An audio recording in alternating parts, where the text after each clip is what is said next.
Before you begin, remove the base enclosure, battery, M.2 solid-state drive, wireless module, hard disk drive assembly, DCN module, and thermal module. Removal. Important. Make careful note of the routing of all the cables for later replacement.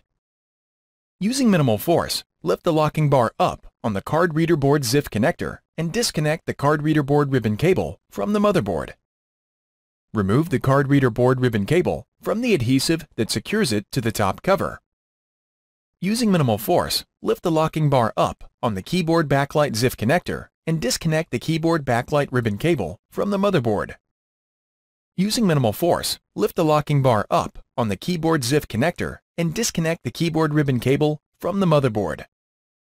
Using minimal force, lift the locking bar up on the touchpad button board ZIF connector and disconnect the touchpad button board ribbon cable from the motherboard. Disconnect the speaker cable from the connector on the motherboard. Using minimal force, lift the locking bar up on the power button board ZIF connector and disconnect the power button board ribbon cable from the motherboard.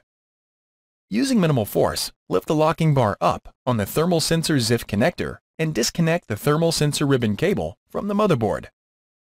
Using minimal force, lift the locking bar up on the display panel ZIF connector and disconnect the display panel cable from the motherboard.